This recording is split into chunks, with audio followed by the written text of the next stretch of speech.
Good evening, everyone, and welcome to tonight's City Hall meeting for the City of Greater Geelong.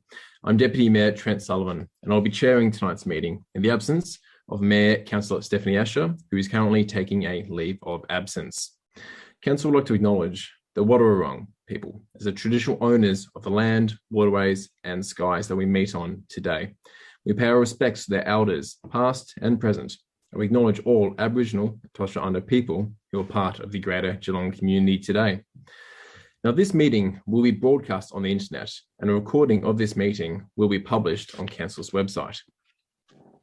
But naturally, I'd like to welcome everybody to the first Council meeting of 2022. It is fantastic to be back. As you can see, we are here tonight on Zoom. This is a means of keeping everybody safe in the light of the current COVID cases within the community at the moment. But we hope it won't be too long before we can be back in City Hall having our meetings with community members in attendance, the most important part. For tonight though, thank you for joining us on live stream. It's much appreciated. Since our last meeting of 2021, Mayor Asher has taken a leave of absence from her council duties until the end of May. So I, as Deputy Mayor, will be fulfilling the mayoral role during this time. And a warm welcome, naturally, to all my councillors and staff who are back for the first meeting of the year. I'm more than happy to get it underway. Now, for the process, councillors, I'll be asking for strict adherence to the speaking time limits this evening, something we are all very well used to. Now, tonight we have 3 councillors who are seeking that council grant leave of absences. The first councillor is Councillor Mayor Asher, who I request be noted as an apology for this evening's meeting. Councillor Asher is seeking a leave of absence to be granted from the 15th of January to the 31st of May 22 inclusive. Can I please have a mover? Councillor Wisbeck, thank you. Seconder, Councillor Murray, much appreciated. All those in favour? Beautiful. All those against? Carried. Secondly, Councillor Nelson, who is also an apology tonight, is seeking a leave of absence to be granted from the 26th of January to the 3rd of February 2022 inclusive. May I please have a mover? Thank you, Councillor Aiken. Seconded. Councillor Maloney, much appreciated. And finally, Councillor Contell, who I note is also an apology for this evening, is seeking a leave of absence to be granted from the 1st of February to the 10th of February 2022 inclusive. Can I please have a mover? Apologies before moving that one. My mistake, I went over due process. I will need to ask for all those in favour of Councillor Nelson's leave, please. All those in favour. Thank you. All those against? Carried. My apologies. Councillor Contell, from the 1st of February to the 10th of February 2022 inclusive. Can I please have a mover? Councillor Grisbeck, seconded. Councillor Harwood, all those in favour? Beautiful. All those against? Noted. Carried. All right. Any declarations of conflict of interest? Are there any declarations of conflict of interest in relation to tonight's agenda from councillors? If there are none to be noted, if any conflicts do arise during this meeting, please let them be known.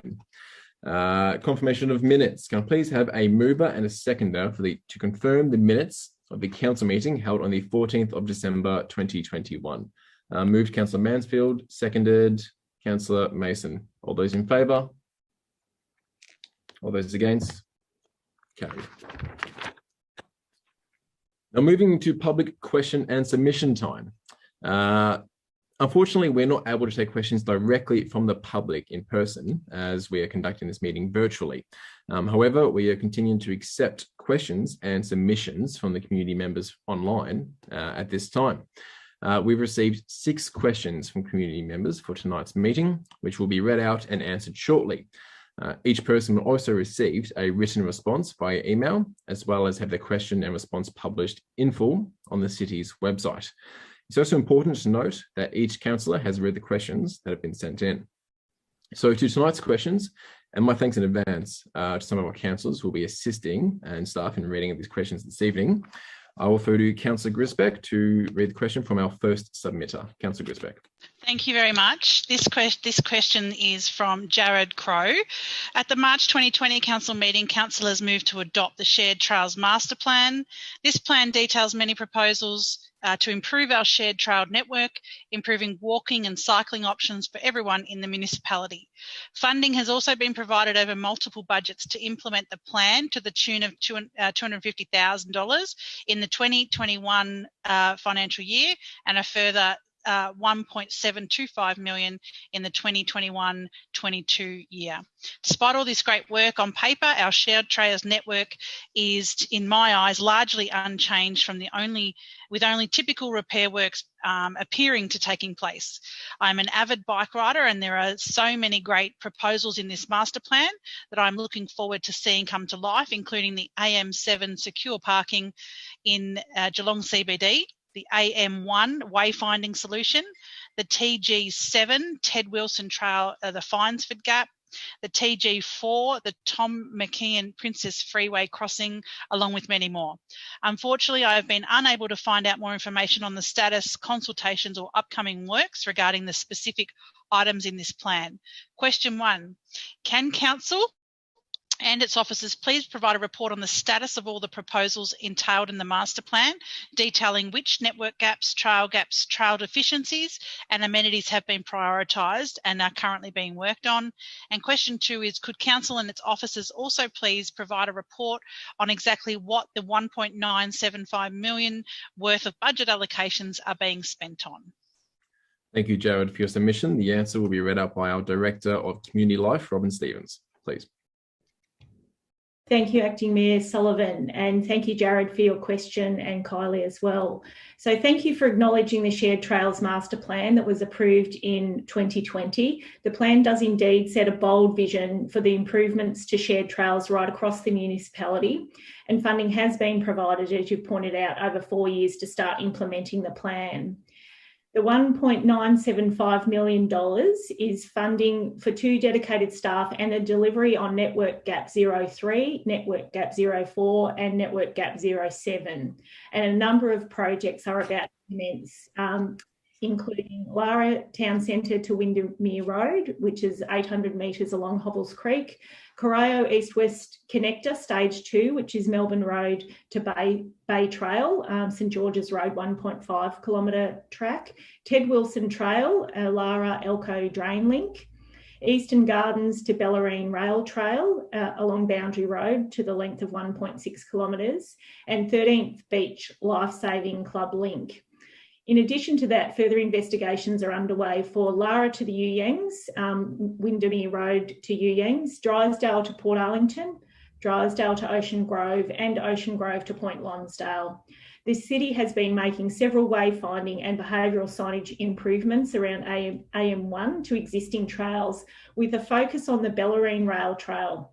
And officers are now planning for the 22-23 program, including looking further at Trail Gap 7, Ted Wilson Trail Gaps and trail linkages at the northern end of the Tom McKeon Trail, including safe opportunities to cross the Princess Highway. So we'll certainly send all that information out to you, Jared, and hopefully that answers your question. Thank you, Acting Mayor Sullivan. Thank you very much, Director Stevens, and thank you, Jared, for your question. I'll throw to Councillor Mason to read out the question for submitter number 2, which will be answered by Acting Director of City Services, Alistair Miller. Thank you, Deputy Mayor. This submitter is Mark Anderson, and his question is, I would like to address the Council at the next Council meeting regarding the dirt road section of Ibbotson Street Indented Head between Glenrana Avenue and Church Road. The dust is horrendous, with up to 200 cars a day. Our houses are under a continuous dust cloud. My wife and I moved to Ibbotson Street Indented Head in December 2008, when there were up to 10 cars a day, and when the road was gravel. Over the past couple of years, with the extra housing estates in Indented Head and St Leonard's, the traffic has increased enormously. The Council have a duty of care. My wife's doctor believes that the dust is the cause of her health issues.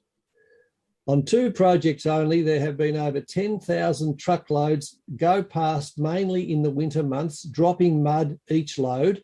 For 5 months, there was a bobcat and a street sweeper cleaning the asphalt roads of excess mud, but there was never the gravel section, which is now mud in the winter and dust in the summer. Every truck is dropping mud. When the grader comes, all it does is grade dirt. There's no crushed rock left. Ibbotson Street at Church Road is extremely dangerous, being a blind rise with vehicles travelling at speed. The intersection should be offset and the residential section asphalted. This is a real issue which we need councillors to help address, please. Thank you, Councillor Mason. Alistair? Thank you, Councillor and Deputy Mayor, and thank you for your question, Mark. In February 2021, a cartage permit was issued for Ibbotson Street for a local project which resulted in more trucks than usual using Ibbotson Street. The conditions allowed for 6 trucks a day, equating to approximately 65 movements per day over an 8-week period. There are no active cartage permits for Ibbotson Street. However, recently a permit holder with a different approved route used Ibbotson Street. The breach has been addressed with the permit holder and actions have been taken to ensure that this does not happen again. The intersection has been checked for safety, noting the roadside vegetation is in good condition. Slight overgrowth was noted on Church Street approaching Ibbotson Street, and this will be cut back. A signage review found sufficient approach signage highlighting the intersection. The speed reduces from 80 kilometres an hour down to 50 kilometres an hour on the approach to the intersection from St Leonard's. And there are approximately 250 vehicles per day using the road. A road condition assessment in 2021 found there was sufficient coverage of material and reshedding would not be required for approximately 4 to 5 years. Based on the present volume of traffic, there are currently no plans to seal this section of Ibbotson Street. The community can request Ibbotson Street to be considered for a special rates and charges scheme where property owners contribute to the cost of the upgrade of the road. For more information on special rates and charges schemes, please contact the City's Engineering Services Department on 5272 5272. Thank you, Deputy Mayor. Thank you very much, Alistair. Much appreciated. And thank you, Councillor Mason. For submitted 3, I'll please refer to Councillor Mansfield.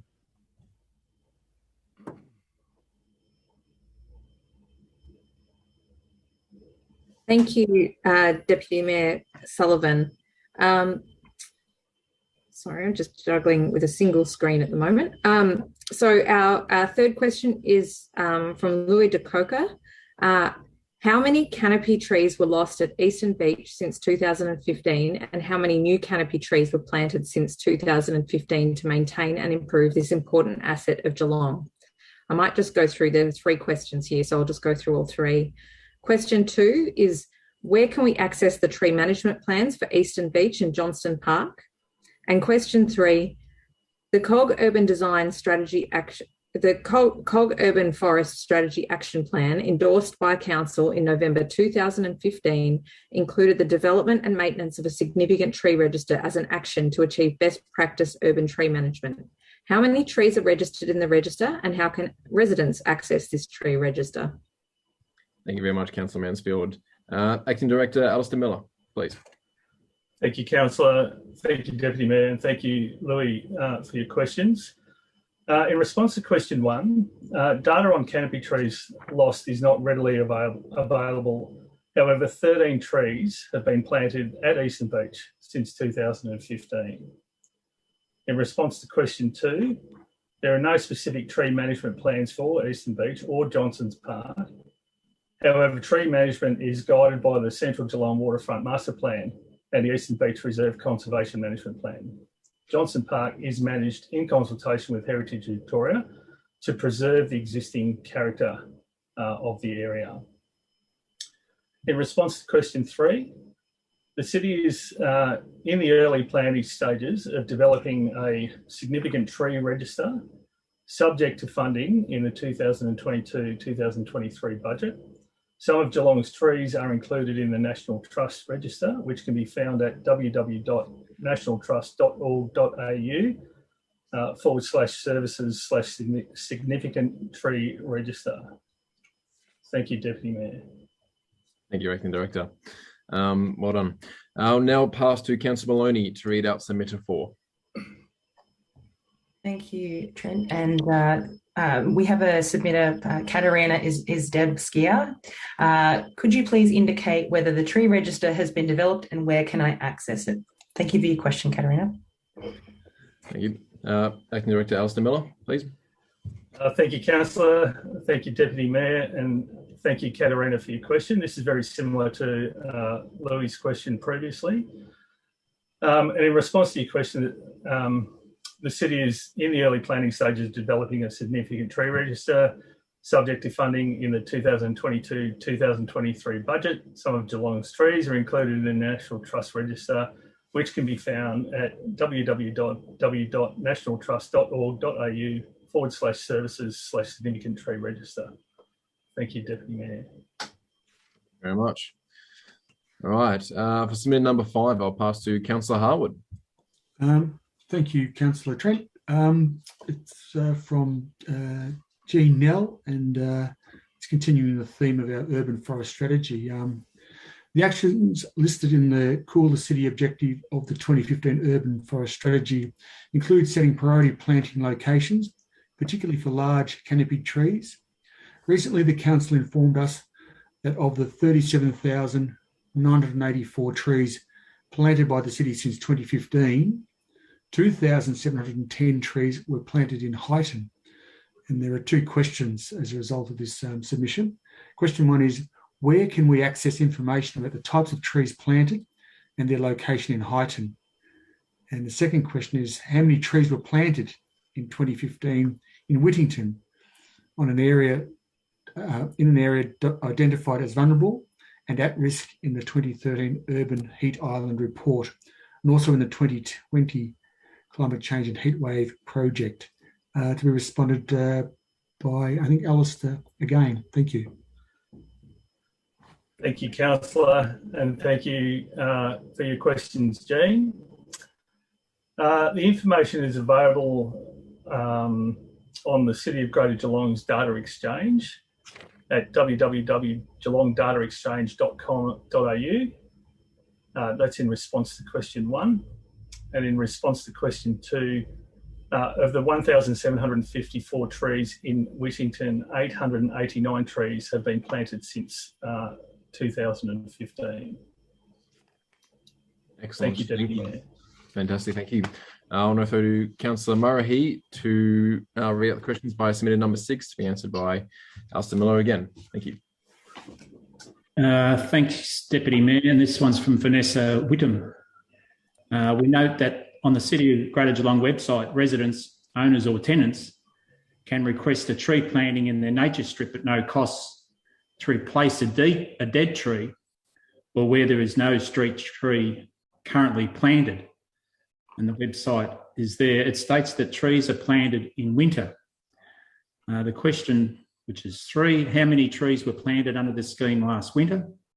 Question 2, how long is the waiting period and how many names are on the waiting list under this scheme? And question 3, what is the annual budget available for this scheme and how many trees does that provide? And Alistair, I'll throw to you, but before I do, there's been obviously a few questions about the trees in Geelong, and you might be able to elaborate on the urban forest dashboard, the data on that I think is going to be available in the design week coming up in March. You might be able to speak on that. Thank you, Councillor. I'm not sure I've got the information on that dashboard at the moment, but I'll take that on notice and get a response to you. So thank you, Councillor, and thank you to Vanessa for your questions. In response to question 1, in the 2021 planting season, there was 3,307 trees planted. In response to question 2, currently there is no waiting list, and there has been 308 requests made for trees for the 2022 season, and planting will start in April. And in response to question 3, the annual budget for 2021-2022 is $866,000, and this provides for planting and 2 years of maintenance for 2,300 trees. Thank you. Fantastic. Thank you. Trent, can I just respond? Because I think the community is going to get the wrong impression that this is the first time that we've been discussing these issues. Councillor Maloney can back me up. At our city services meeting, which I'm the chair and Councillor Maloney is the deputy chair, we've actually got tree and the forest policy as a standing strategic item and the urban forest project. And at our monthly portfolio meetings, we actually do get a briefing from the officers about an update on what is happening in terms of our urban forest policy and our tree planting, and also budgetary and performance in terms of how the council is actually adhering, and the project that Councillor Murray has mentioned as well too as part of the work that we've been overseeing for the last 18 months as well too. So I don't want the community that's sitting here thinking that this is the first time that council's actually been discussing this issue and these issues. In fact, it is discussed on a monthly basis at those portfolio meetings. And I think it is important that the community understands that it is of high importance to the council group. No, quite right, Councillor Aiken. There's many passionate members of a community who are all about this issue, and there's many passionate councillors on here as well discuss it quite often. But that actually concludes our questions from this evening from the public. Thank you again to all submitters for your questions. Thank you to councillors and all officers who answered as well. It's much appreciated. I'll move on now into petitions. Councillors, are there any petitions to be tabled? None to be tabled. That will move into section B, our reports for this evening. Now, the first item on the agenda is the electronic gaming machine applications by APD Group Proprietary Limited, the Valley Inn Hotel. Do we have a mover? Councillor Mansfield. Seconder? Councillor Mason. Councillor Mansfield.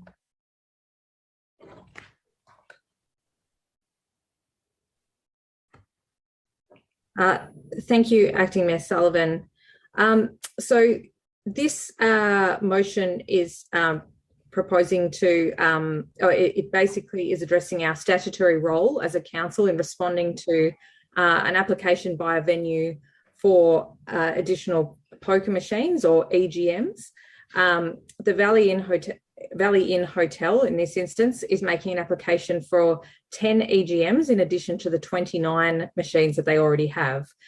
So anytime a venue makes an application for more poker machines to the state's gambling regulator, that's the VCGLR, councils are required to make a submission based on the risk to the community where the venue is located. And while the VCGLR makes the final decision about granting the licences, councils can provide some background about the local context and it helps to shape that decision. So in some cases, that's the council advice has led to machines not being put in place or additional measures being required by the venues to reduce potential harm to the community. Unfortunately, due to the timing of this application, the council hasn't had the opportunity to see the outcomes of the social and economic impact assessment that is currently being undertaken, and we won't be able to see the outcomes of that submission, assessment prior to the due date of the submission to the VCGLR. It's because of the timing over this Christmas and New Year period where we don't have as many council meetings.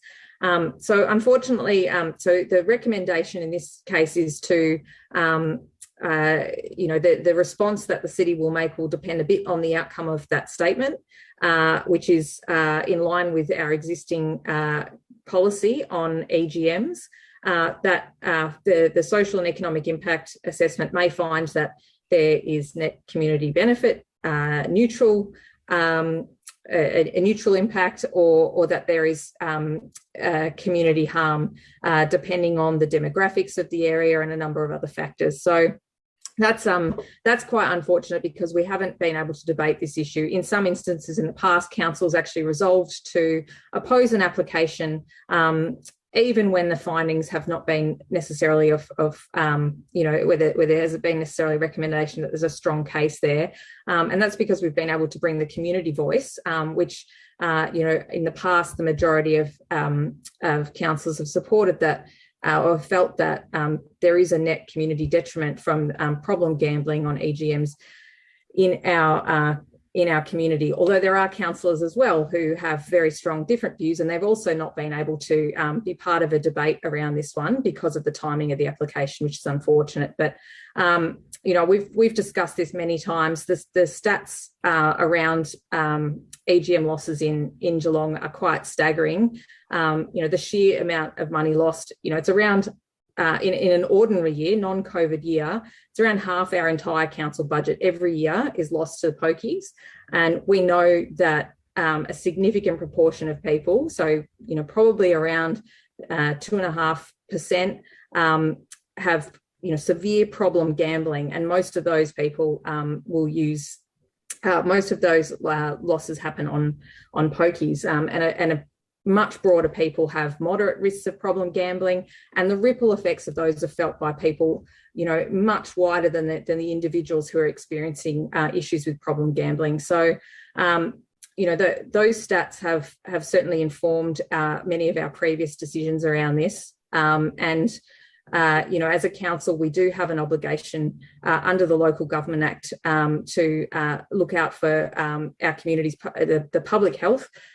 We have public health responsibilities, and we are required to look out for community health and wellbeing. And so these are really important responses that we make to these applications.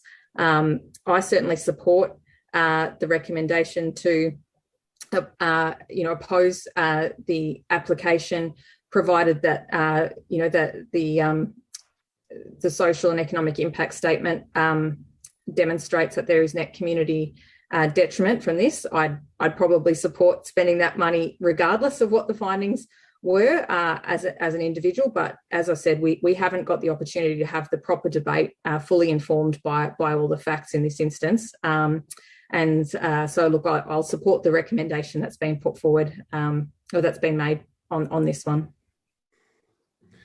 Thank you, Councillor Mansfield. Councillor Mason. Thank you, Mr. Deputy Mayor. Electronic gaming machines are scientifically designed using statistics and probability to ensure that overall players have a net loss and licence holders have a net gain. For society, this is also a net loss. Loss, for example, for children's education, clothing and nourishment, or for many other commodities and services. A loss where society will pay indirectly for the so many spin-off effects related to loss of family income. Further, these machines are designed to attract the vulnerable and to foster an addiction to gaming. It seems that licence owners are also vulnerable to this addiction, an addiction to easy money, harvested from vulnerable members of the community. This type of gambling applies well understood and mainstream mathematical processes, as I said, statistics and probability, also used in everyday issues in fostering healthcare, road safety, home insurance and emergency management. I do hope that governments, community groups and clubs work on weaning themselves from this dependence on easy money, to choose to raise funds in a participatory and creative way. Meanwhile, commercial operators, while making easy money, attempt to appease the community by handing over a cut while the community still bears the social burdens of other effects. So while this situation continues, it's our duty to assess the social impact of EGMs generally and in particular locations. The current legal limit in Geelong is 1421, and we're approaching that limit at 1378. So it's ever more important that if more are to be legally accepted, they should be strategically placed where the least damage to our community is done. And so now we might be obliged to accept a further burden of $30,000 to ensure that the social damage is minimised. So I support the motion, Mr Deputy Mayor. Thank you, Councillor Mason. Any other councillors wish to comment on this item? Councillor Aiken. Thank you very much, Mr Acting Mayor Sullivan. Yeah, look, I support the recommendation that is before us. Sadly, during COVID and restrictions, there was $0 spent on poker machines in Geelong, and we're now back up to $10 million per month in terms of losses. And I know the lockdown has caused significant hardship in the community, but that's actually one benefit we did receive, and that is that not a single dollar was put through poker machines during some of the severe restriction periods. And I think that's a shining light for us to actually aspire to in Geelong, in that we can have a society that lives and exists without poker machines. And sadly, the reason why we keep having these applications come before us is a decision made by the Geelong Football Club. They exited out of their machines and got significant publicity associated with that exit. But what it did do was it pushed those machines out into the broader community and the private sector to actually try to get those licences. And since the Geelong Football Club exited, we've continuously had these applications coming before us. What is the ideal situation is that we should be supporting a reduction of the cap in Geelong, and the Geelong Football Club should never have been given the opportunity to on-sell its licences to other potential operators. We need to accept that, yes, poker machines are a legal activity, but there is enough evidence to show that we should be reducing the harm of them as much as we can as elected officials. And one way to do that is actually not to allow the expansion of any existing operators to expand their operations with more poker machines. And the recommendation before us tonight, I think, is balanced. It actually says that we will undertake an economic and social impact analysis, which is undertaken by an independent consultant. If that report comes back and says there is evidence that it will have a detrimental impact to Geelong, and in particular the South Geelong area, well, the recommendation does say that we will then challenge it at the Commission, and we also will seek proper representation, which is legal representation, because we have had success as a council, and that success has come from having legal representation at the Commission. So I think this is, on balance, this is the right approach. Connect the data. If the data shows that there is evidence for opposition, we should be opposed to it. And if we do oppose, we should get the best opposition we can possible, which is legal representation before the Commission. Thank you, Councillor Aiken. Any other councillors wish to comment? Councillor Murray. Thank you, Deputy Mayor. Look, I'm going to be consistent with my views on these EDMs and oppose any increase in any application that comes before us. The figures on these in the city of Greater Geelong are horrendous for the past, just December alone. $10.8 million went through these machines in the city of Greater Geelong in 1 month. It's staggering. It's staggering, and yet we have more applications coming before us to increase numbers of these EDMs. I've been consistent from day one about that. There's not much we can do about the numbers that are currently there, but I certainly oppose any increase in the number of EDMs, and certainly the timing of this application by the Valley Inn, the 23rd of December, raises a few eyebrows itself, and a few questions to be asked about the timing of this application. But in any event, I certainly support the motion before us tonight. Thank you, Councillor Murray. Any other councillors? With that, I'll throw back to Councillor Mansfield to close. Thank you, and thank you to my fellow councillors for your comments on this one. Again, I think, you know, it is a shame we don't have the full cohort of councillors here, because I know there are diversity of views on this, but certainly from my perspective, you know, this is a public health issue. Again, just to look at some stats, there's some evidence showing that around, on average, you know, 60% of losses maybe on EGMs from problem gamblers. So if we take our last proper non-COVID year of losses in Geelong, that's, you know, in the order of around $70 million of losses from people who are experiencing problem gambling. So that's not just people having a bit of legal, harmless fun. That's people who have severe consequences as a result of their gambling. And an argument is often put up that, you know, there is community benefit from it. Again, on average, the most recent statistics from a full year are that 1.8% of losses go back into the community in the form of grants or other support. That's about $2 million, just over $2 million. Now, our community grants program at COG is, you know, a lot more than that. So we're talking about a small amount going back in, a large amount coming from people who are experiencing potentially experiencing problem gambling. So I certainly support the recommendation and agree with, you know, the comments made by Councillor Aiken. You know, if we're going to oppose this, we might as well do it properly, get proper legal representation, and do what we can to reduce the harm to our communities. Thank you, Councillor Mansfield. With that, I'll put it to a vote. All those in favour? All those against? Carried. Item 2, tender T220018, drainage inspection and vacuum drain cleaning plant hire services. Do I have a mover? Councillor Aiken. Seconder? Councillor Maloney. Thank you. Councillor Aiken.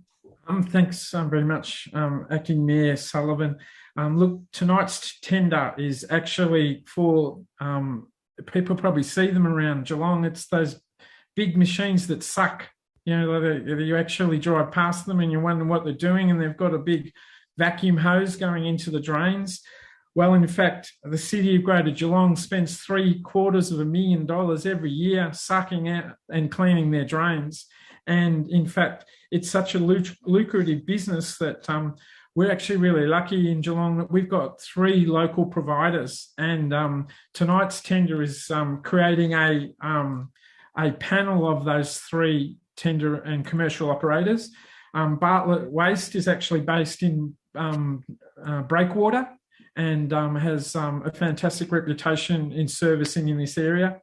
Geelong Dig Safe is a new operator. When I say new, they've been around for about 7 or 8 years in this field. They're based in Moolap. And we also have Quest Infrastructure as the 3rd member on the panel. And guess what? They're based in North Geelong. And this is a fantastic tender process, because all 3 operators are actually local family businesses. All 3 operators have a tremendous record in terms of the service that they deliver, and it's clearly an important part of local government's responsibility to actually make sure our drains are cleaned, and they also do non-destructive excavations in our drain areas and our stormwater management as well too. And most people probably in the last few weeks, when they saw the storm events that we have, how important our local stormwater drainage systems were to be able to take the water away and reduce urbanised flooding that was occurring. Well, thank you very much to Bartlett's, Geelong Dig Safe and Quest Infrastructure. Because of their sucking, we were able to have the water move out of the urban areas much more quicker and efficiently than what it would have done with our normal level of drain blockages and other things that we do have in the City of Greater Geelong.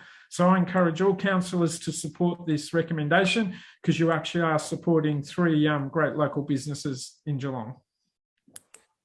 Thank you, Councillor Aiken. Councillor Maloney. Thank you, Acting Mayor Sullivan. Hard act to follow. Thanks so much, Councillor Aiken, for that review and overview of what Councillor Aiken and I are certainly passionate about. It's something that Geelong, as it expands, needs to maintain, and we have committed as a council to investing more in asset renewals, especially with drains. So it's great to see that we're taking good care of them. One thing I wanted to highlight is that the city currently subcontracts out these services, but instead of this, there is a new strategy to encourage a panel, which I think is fairer, and it's also quite strategic because it also doesn't mean that the burden of service is on one particular provider in case there's cost blowouts or delays, things like that. So the estimated budgeted cost of this is $750,000 per annum, excluding GST, and it's pretty exciting to see that we've got local businesses up to the task. So thank you, Acting Mayor Sullivan. I think Trent's frozen. I think Trent is frozen. Was there anyone else need to speak on this? Trent's back. Trent's back. I apologise, everybody, if we had a momentarily technical difficulty. With that, thank you, Councillor Maloney. I'll pass it to anybody else who wishes to make comment on this issue. If there's none to be had, I'll throw to Councillor Aiken to close. Thanks, Trent. Look, even though it's not directly related towards the recommendation before us tonight, it is probably important for the community to hear. We actually are doing a lot of work about our drains and our stormwater systems, and we have significantly committed to investigate how we can capture stormwater so it doesn't just flow into the bay and into our waterways, how we can actually recycle and renew that water. So I'm looking forward to a lot of that work coming forward. It is part of our sustainability framework action plan, and it is part of how we're trying to make Geelong a more sustainable and livable community, and utilising the stormwater. But certainly when we have the more storm events that we've experienced in the last few weeks, which are going to happen because of climate change, we are going to need the services of drainage inspection and vacuum and draining and cleaning associated with this tender to be able to ensure we don't have flooding in our communities. Thank you, Councillor Aiken. And I'll put to the vote. All those in favour? Thank you. All those against? Carried. Item 3, tender T22000026, provision of delivered meals. Do we have a mover? Councillor Mansfield, thank you. And seconded by Councillor Maloney. Councillor Mansfield. Thank you, Acting Mayor Sullivan. So this item is to award the tender for the provision of our delivered meals service as part of the council's community care program to Cuisine Fresh, who deliver the meals under Choice Fresh Meals. So that's basically what's known probably more commonly as our Meals on Wheels service. This is a really essential service for it is a diminishing, but a large number of people in our community who, for various reasons, need assistance with their meals, and it can be a critical part in allowing people to live in their own homes for as long as possible and not require care in a different place. So, that we know that in terms of people's health and well-being, if we can ensure people can receive assistance that they might need in their own homes, it's the preferred option for everyone. It is much better for their long-term health and well-being. We have noticed over time a decline in the number of people using this service.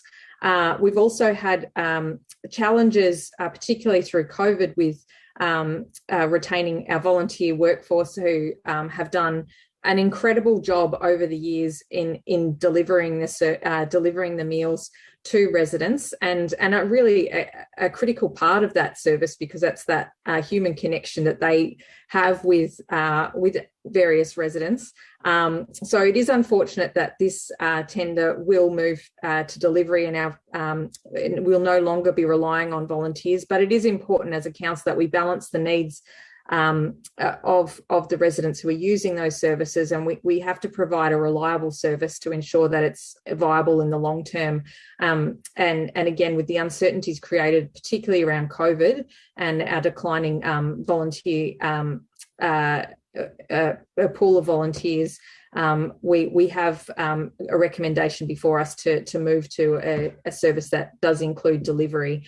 So at this point, I'd really just like to thank all those volunteers who've played such an important role over the years. It's been you have made an incredible difference, I think, through the work that you've done there. This is, and I guess just as an interesting statistic, if we can continue this service and provide meals for people at home, a year of this service for someone costs about the same as a day in hospital or a week in a residential aged care facility. So that's, I think it shows you the value of a program like this. If it's one of the things that can keep someone living independently in their own home. So I'm supportive of this recommendation. I'm looking forward to it providing some local job opportunities and hopefully providing a quality service for those residents who are using this particular service of councils in the longer term. Thank you, Councillor Mansfield. Councillor Maloney. Thank you, Acting Mayor Sullivan, and thank you, Councillor Mansfield, for that introduction. I think that I would second those comments about our volunteers that do a tremendous job of not only delivering meals, but also providing something else, especially in these times of separation and isolation.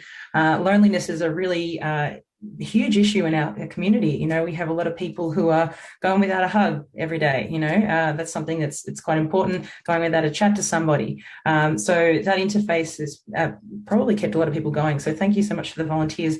I also wanted to note that the tender provision from Choice Meals, they stated that, and I've checked out the website, looks pretty good. I'm getting quite hungry actually at the thought. They do provide fresh, healthy meals, and they also cater to different cultural and dietary requirements, which, as our population in Geelong swells, and we have a wonderful microcosm of multicultural individuals who are ageing gracefully and wanting these services, they'll be able to cater to different people's needs, especially with allergens and things. And also, I think the swap out of the delivery of our Meals on Wheels service to include delivery as opposed to with our volunteers is one of those actions that we probably should be doing as a duty of care to our volunteers, especially during the pandemic. So looking forward to seeing this go through if it gets up. Thanks, Acting Mayor Sullivan. Thank you, Councillor Maloney. Any other councillors care to comment? Councillor Grisbeck. Thank you, Deputy Mayor. Upon first seeing this tender, I started to worry about all those people that have provided the amazing service Meals on Wheels as a volunteer across the many, many years that this Meals on Wheels has been going. And I was reassured by the CEO that the appropriate thank you will be given to all of those volunteers that have previously provided the support to the city for that as a volunteer. One of the things that I note in this tender is that 95% of the funding is the funding coming from the federal government in relation to the home support program and the home care packages. So we are providing the service for the federal government here. And this service that we've put into place with this tender will also provide the opportunity for the deliverer of those Meals on Wheels to also do a welfare check on the people when they are delivered. So the service is above and beyond what we've usually would say when we drop the meals off. I know our volunteers always do a check and they get to know them personally, and I'm hoping that this service also then gets to know some of those customers directly and is able to provide the services that the volunteers have been providing for a long time. We will get some, they will have this tenderer hopefully will have the right training and services provided to those that might need them if they see vulnerable situations. So I'm pleased that we're being able to put this tender together, but I'm also just really wanting to make sure that the CEO and the organisation really thanks those Meals on Wheels. It's been a stalwart as part of our community, and I personally would like to say thank you. And I remember doing the delivery as a girl guide when I was little, and that was many years ago. Helping the Meals on Wheels deliveries was one of the highlights of my junior years, being able to speak to the people in our local community. So thank you very much. Thank you, Councillor Grisbeck. Councillor Murray. Yes, thanks, Deputy Mayor. Look, I too want to endorse all the comments made by my fellow councillors in relation to what we know as the Meals on Wheels program, and that the volunteers that have worked with that program over many years. And I've had the fortune of having a Christmas lunch with the council volunteers who deliver the meals a few times, and they look forward to that Christmas lunch and an acknowledgement and a thank for the work that they've done during the year. So it really is a significant shift away, and forced on, I guess, council by COVID. But the choice fresh has the emphasis on welfare checks, and community connection would continue with that. So I'm heartened by that. And just another thing that I think was picked up by Councillor Grisbeck, I think it's both Victorian, the state and federal governments contribute to the cost of this. So it is a significant shift, but one in the right direction. Thank you. Councillor Murray. Any other councillors wish to comment? Councillor Aiken, please. Yeah, look, it's actually sad that with this decision tonight to actually appoint this tenderer, we're actually finishing something that was really well loved in Geelong. Meals on Wheels actually started in 1952 in South Melbourne, and was quickly picked up by both the Shire of Coria and the city of South Barwon in the early 1960s. And since that time, it actually has been a very well-loved service in our community, especially with our elderly, vulnerable people who couldn't create their own meals, but also by the volunteer community in Geelong as well too, because this was seen as a great way that you could give back to your community. And in fact, we have a number of volunteers that have been doing this for over 30 years, which is an incredible service to Geelong. And but what it is, it's not, look, COVID has contributed, but it actually reflects modern systems that are now in place. In fact, to be able to continue to have the volunteer delivery systems, we have to actually have the meals delivered to a point where they can be collected by the volunteers and deliver them out. Well, in fact, the tenderer actually has the meals going straight from the place of production into their delivery systems, and actually increasing the quality of the meals that are being delivered to the homes in the Geelong region. But it is really appropriate that most of the discussion is about the volunteers. I really encourage the council administrators of this program and also the volunteers, look, don't stop being a volunteer because something that you love is actually no longer continuing.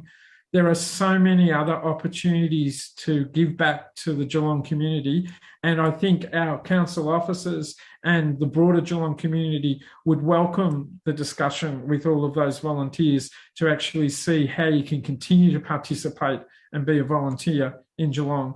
And in fact, the majority of our Meals on Wheels volunteers are over 70, which is an amazing stat. And in fact, that cohort, I think, would be very extremely sad about the end of a service that has meant so much to their lives and themselves and the relationships that they've built with the people that they've delivered to their homes. But look, there's a new dawn and a new opportunity. Please go and look for some new volunteering opportunities, and you can still give as much as what you have over the last 30 and 40 years. And cheers to the Meals on Wheels program as we knew it, and long live the new Meals on Wheels program that we're endorsing tonight with the announcement of the tenderer. Thank you, Councillor Aiken. Just in time. Any other councillors wish to speak? With that, I will just endorse as well the words of all councillors who have spoken before me. Volunteers, as it is said, are the most valuable resource that we have as a community. And the people who have been doing Meals on Wheels or volunteering in any capacity, whether it's for a day, 2, up to 30 years, personally would like to thank each and every volunteer who has helped with the Meals on Wheels service. We are moving to the new style, and the main point of this new style is that we will have qualified people. We are able to do welfare checks on the individuals that receive these meals. So at every decision, especially this one, it's the health and the well-being of the residents which comes first. And with that, I'll go to Councillor Mansfield to close.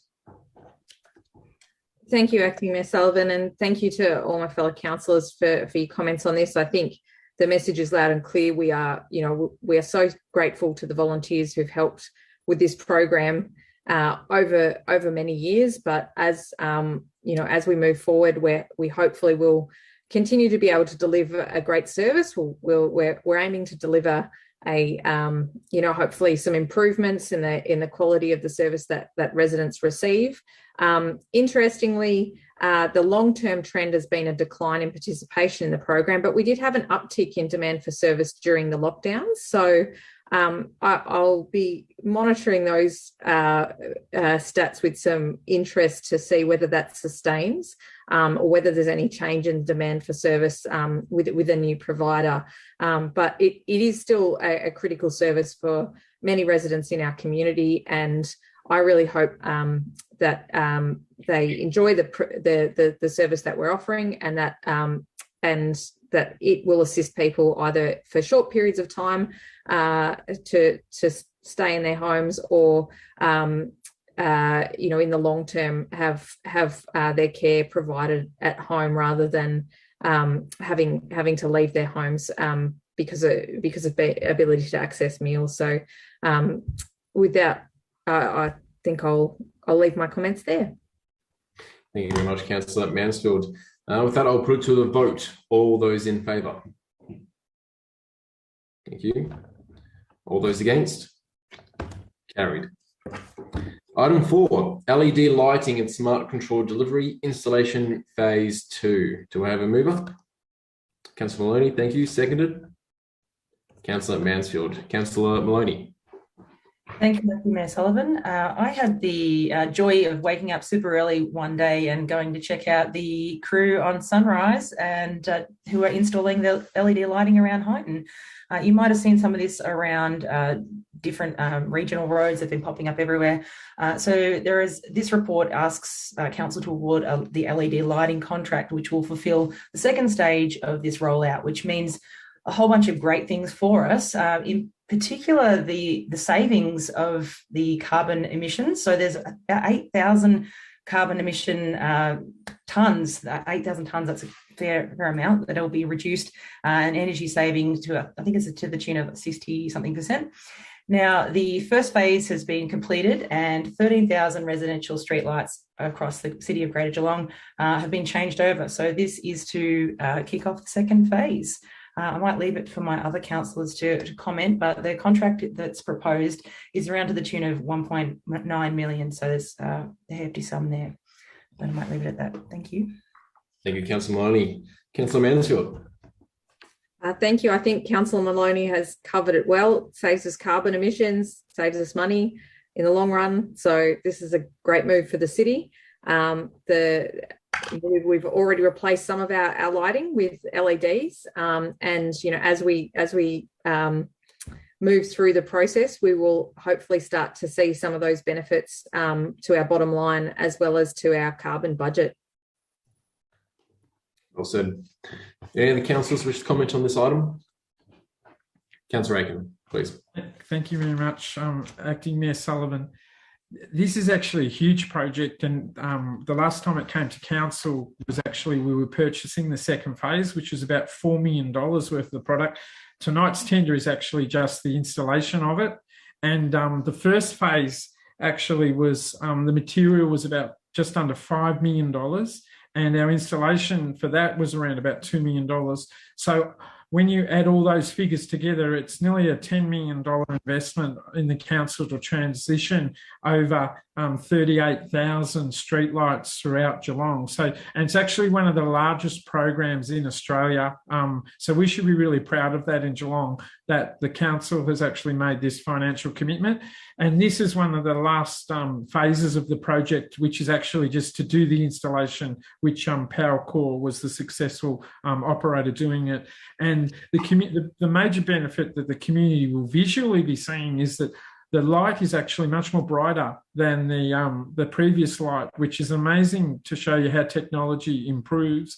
We're significantly reducing our electricity usage with the LED lightings, but we're also increasing the amount of lumen or the visual light that actually is produced from our LED lights. And one of the future advancements that we're looking at is actually how we can develop a policy to enable the community to actually make decisions about how bright they would actually like their street lights, because these lights are actually smart lights and they're dimmable. So in other words, we have a maximum range and a low range that they could go to. And we're going through the processes at the present time to actually look at whether it is viable to actually try and see how we could find usage of that technology. At the present time, we're setting all our lights at a certain level, but there are environmental sensitive areas throughout Geelong where we probably should dim the lights, especially where we have native habitat. And there may even be some residential areas where the community would like the dimming of those lights as well too. So it's exciting. And a major investment from the council to actually undertake the LED lighting project. And congratulations to the officers for pursuing this and for the council group to supporting it to the level of funds that we have. Thank you, Councillor Aiken. Other councillors? With Councillor Mason, please. Look, I think it's all been said. I wanted to say a few things, but I won't repeat them. One thing, though, is that these LEDs are able to be operated remotely, which is another part of our smart city strategy, which is really encouraging. And it really is, these lights are really providing a great deal of safety where there's less spillage as well. They can be finely tuned and dimmed, to, as Councillor Aitken said, according to the need, and especially not attracting birds and insects and so on in the wrong directions. So it really is a great step forward. Thank you. Thank you, Councillor Mason. I'll also add, just to reiterate, the magnitude of this project, 5,000 light globes across a municipality is a monolithic effort. So to see this program, this progress well underway is incredible to see. I'll throw back to close now to Councillor Maloney. Thank you, Acting Mayor Sullivan. I'm curious to know what kind of lighting Jim has. He's looking very bright today, and maybe that's a natural sun. Myself, I've got an LED ring light, which is doing nothing for me at the minute, but that's okay. I just wanted to comment that these are smart control devices, as Councillor Aiken aptly suggested. But with that, it requires a bunch of infrastructure and a lot of tech that will be potentially a longer term investment. But the infrastructure owner is Powercore, so we're really probably waiting for those systems to be updated, and that's a long time away. But it's a really great move for us because we seem to be leading the charge in this, and hopefully other councils will cotton on. Thanks, Acting Mayor Sullivan. Yes, Maloney. With that, we'll put to the vote. All those in favour? All those against? Carried. Item number 5. Smarter Suburbs, activation of public Wi-Fi and enhanced broadband services, Lara to Warn Ponds fibre backhaul installation. Do I have a mover? Councillor Murray, seconder. Councillor Harwood. Councillor Murray. Thank you, Deputy Mayor Sullivan. This is another project which further contributes the City of Greater Geelong to becoming a smart city. And this report asks Council to award a contract directly to non-for-profit organisation ARNet and entered into a 15-year agreement to access 24 kilometres of optical fibre from Corio to East Geelong. The contract is a critical part of the Smarter Suburbs project to address gaps in digital access and affordability in the northern suburbs by providing community facilities and public facilities with access to ultra-high-speed internet. The agreement would enable the community to access fast, free public Wi-Fi and an enhanced broadband service by mid-22. This is a component of a larger project to run fibre between Lara and Morn Ponds, is an extension to the already approved Ballerine fibre contract. The city has already awarded the contract to install smart nodes and tower nodes, and this fibre is required to connect the smart nodes and deliver the required services. So the fibre is already installed, and this is all about awarding the contract to access to it. Thank you. Thank you, Councillor Murray. Councillor Harwood. Thank you, Councillor Sullivan. I think that the key points here about the greater access and the quality of the access and the affordability for those who are looking to use the internet. We know there are gaps in our community for parts of the community that actually don't have the capacity to access good internet, and I think this will help enormously to bring them up to speed with other users in and around the community, and I guess it closes the gap in a number of areas for those who are, don't have the capacity to access the internet in this case. So a good result for the council and the community. Thank you. Thank you. Any other councillors wish to make comment? Councillor Maloney. Thank you, Acting Mayor Sullivan. I just wanted to comment that as this Wi-Fi or free Wi-Fi rolls out, it's really important to be aware of your data security. So as it comes online and you see these wonderful things pop up and it allows you to connect, please use a VPN and don't do banking, basically, when you're hanging out with a public Wi-Fi. That's all I have to say. Thank you. Good advice. Councillor Maloney. Councillor Grisbeck. Thank you, Deputy Mayor. This has been a long time coming. This project has taken quite a while to get off the ground, and you'll see in the report that the original requirement to deliver this was with the agreement with the Department of Jobs, Precincts and Innovation was signed in 2018.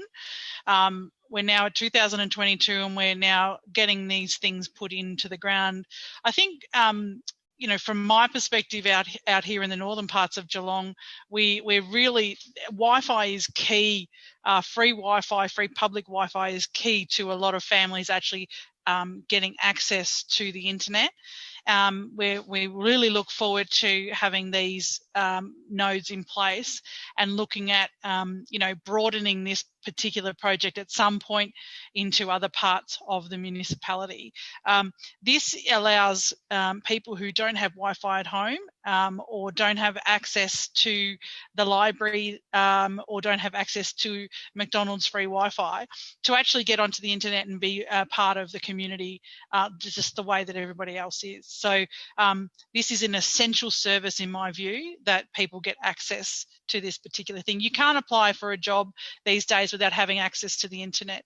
You can't apply for your reimbursements from Medicare without having access to the internet. So this is a really, really important connection here in the northern parts of Geelong and across the municipality as a whole. Thank you. Thank you, Councillor Grisbeck. Any other councillors wish to make comment? With that, I'll throw it back to you, Councillor Murray, to close. Nothing further to add, Deputy Mayor. Thank you, Councillor Murray. I'll put that to the vote. All those in favour? All those against? Carried. Item 6, Managed Services Program Providers for Contingent Labour. Do I have a mover? Councillor Harwood. And seconder, Councillor Grisbeck. Councillor Harwood. Thank you, Councillor Sullivan. This continues the theme of the evening about, the services and programs that the council are doing for the community. This is to award a contract for management services program providers. This is for contingent labour, directly through a government contract, and the recommendation is to award the contract to Commensura Proprietary Limited. And basically, this is to assist council to complete a number of projects, renewal and upgrade projects, with greater expertise and experience where appropriate. So it's to make sure that we can offer the highest quality outcome for works and projects done in and around the area. So this process has identified the best value for money and capacity to do more for the community with our budget and our staff that we have available. So thank you. Thank you. Councillor Grisbeck. Thank you. And Councillor Howard has covered most of what I had planned to say, so that's a good thing. The couple of things that I want to also highlight is that this particular contract is to Commensura, which then they will then contract all the individual particular recruitment companies that have the staff that we will be looking for. So they may have specialised recruitments in particular pockets that we would be looking for. For example, leisure and rec services, we might have lifeguards that we need urgently or have the need for temporary staff. This particular contract just oversees and has our one person to contact from the city's perspective, but it also has quite a few things in the contract that will allow us to leverage the Procurement Australia benefit. So we've contracted this contract through a state government panel, so they've gone through all the hoops that the state government would put in place for this. This contract has been talked about with our friends at the ASU, the union delegates that are most of the staff are with that union. They're comfortable at this stage with that particular contract, and obviously they want to see the city hiring more permanent staff. And I think what we're saying as a city is we will continue to improve and increase our staffing levels to make sure we're commensurate with the way that the services are happening at the city. And the increase of the population in Geelong shows that we've got many jobs on the board at the moment. And I think what we're saying is that we don't want to be able to have to hire supply labour, but what we're saying is with the growth that's happening in Geelong at the moment, and really the COVID is providing us with some gaps. So this will allow us to really level out those gaps with a view to having a look at our whole employment strategy going forward. Thank you. Thank you, Councillor Grisbeck. Any other councillors wish to make comment? If not, I'll throw back to Councillor Harwood to close. Thank you, and thanks, Councillor Coley. I think the point you raised importantly is local contractors and local trade personnel will definitely be involved in conversations around services to the city, which is an important part of the discussion. As touched on, the ASU association with the council is comfortable at the moment, which is important, and we hope that relationship remains strong, so that will only benefit the city further as we go through this particular contract to bring better and value for money projects and services to our community. Thank you. Thank you. Well said. With that, I'll put to the vote. All those in favour? All those against? Carried. Item number 7, planning authorisation, council to staff. Do I have a mover? Councillor Grisbeck. Seconder, Councillor Harwood. Councillor Grisbeck. Thank you, Deputy Mayor. This is the exercise of powers that we would exercise through to the planning team. This is a specific power within the Act that we would delegate through, and it's in relation to the authorised officers being able to exercise their statutory powers under the Act and the regulations. It's quite a standard document, and I don't think we need to talk much more about it, Deputy Mayor. Thank you, Councillor Grisbeck. Councillor Harwood. I'll heed the advice and nothing further to add. Thank you. Thank you. Any other councillors? Councillor Grisbeck to close. Just the final comment is that we're welcoming Gerard McCann as a Senior Planning Investigations Officer into the city, and this was we welcome him into the team, and hopefully he has a great stint at the city. Absolutely. Thank you. I'm going to put that to the vote. All those in favour? All those against? Carried. Item number 8, our community plan quarterly report, September 2021. Do I have a mover? Councillor Mason, thank you. Seconded. Councillor Murray. Thank you. Councillor Mason. Thank you, Mr. Deputy Mayor. Our new 4-year community plan 21 to 25 has guidelines to ensure the social, economic and environmental sustainability of our region, and it carefully aligns with our 30-year vision for a clever and creative future. And so for the first time, we've integrated the council plan and the municipal public health and wellbeing plan so that the health and wellbeing of our community is central to everything we do. The strategic directions we will focus on in the next 4 years are 4 directions: healthy, caring and inclusive community, sustainable growth and environment, strong local economy, and a high-performing council and organisation. And so the first quarterly report analyses progress against these 4 strategic directions and the 1-year actions for the period 1st of July 21 to the 30th of September 21. And so it's early days, but 75 of the 85 actions are on track, with 2 already complete. That's really great. However, our report alerts us that we are now only have 6 months to complete our aims.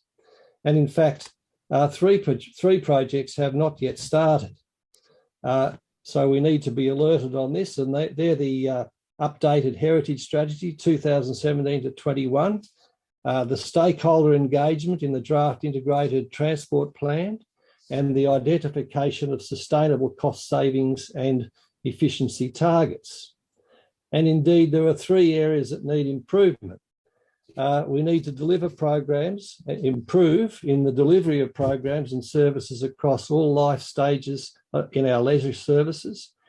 We need to improve in providing safe, all-inclusive, publicly accessible external urban space around the site of the proposed Geelong Convention Centre. And we need to improve, as we've learned on a number of occasions, the implementation of the city's digital modernisation project. And of course, there are 2 items off track due to COVID-19. Our partnership with the Victorian Equal Opportunity and Human Rights Commission to deliver the Reducing Racism project, and to finalise a long-term settlement boundary for urban Geelong. So with that sober information, we also have bountiful positive news. And I'd like to commend the city staff in ensuring that we've kept high project momentum despite all of the constraints during COVID. So I'll give a small snapshot so other councillors can make their observations also. It's really heartening to see that we're on target in most of our healthy, caring and inclusive community strategies. Positive progress such as support for food relief agencies, capacity building of volunteers and community leaderships, the Eat Well, Live Well food and nutrition toolkit, and the positive ageing strategies. And we're on target in the early years plan, a community safety network, the promotion of inclusive practices and social equity principles, social housing and family violence strategies. And as Aboriginal Affairs Chair, I'm encouraged that the Closing the Gap initiatives have been achieved with the Wathaurong Cooperative, and more broadly with the Cultural Affairs. We are planning strident futures for the Wool Museum, the ever-popular Drysdale Potato Shed, and of course the Geelong Gallery. And focusing on sustainability and environmental strategies, it's pleasing that we're on target in the Environmentally Sustainable Design Action Plan in collaboration with Deakin, planting more than 1,200 trees in street and parks areas in the highest need and the lowest canopy cover, and delivering the Geelong Central Framework Plan.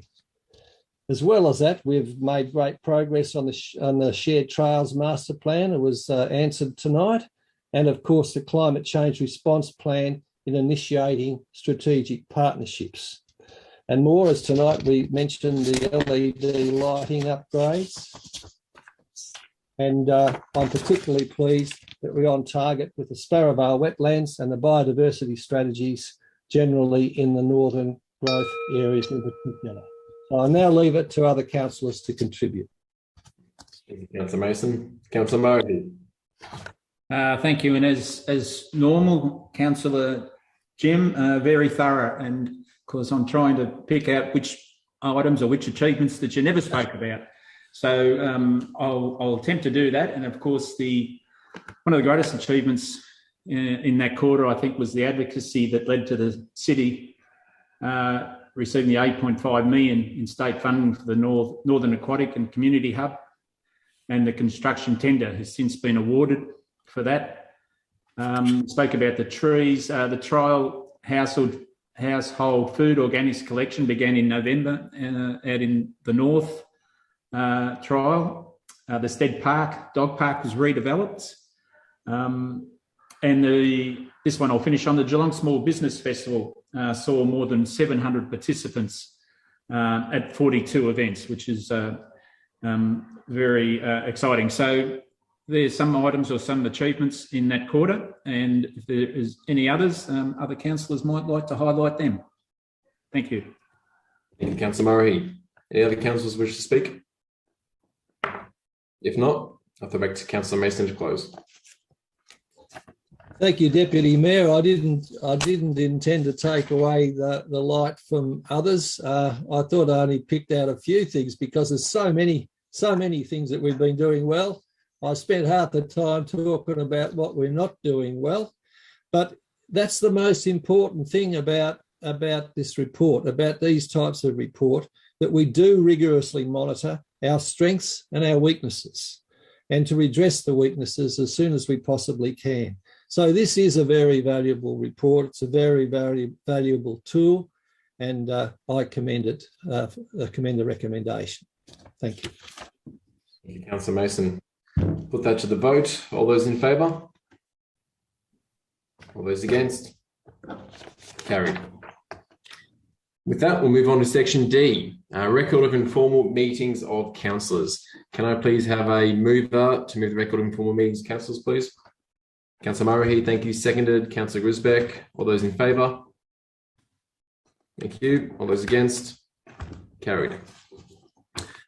Section E, planning delegations. Can I please have a mover? Councillor Grisbeck, thank you. And a seconder? Councillor Mansfield, thank you. All those in favour? All those against? Carried. Thank you, councillors. As there are no further items listed for discussion, that concludes tonight's council meeting. I'd like to thank you all for the first meeting of 2022. I would especially like to thank all those at home who joined us this evening. We all look forward to welcoming you back into the chamber as soon as possible. And with that, I declare this council meeting closed at 7:25 p.m. Thank you all.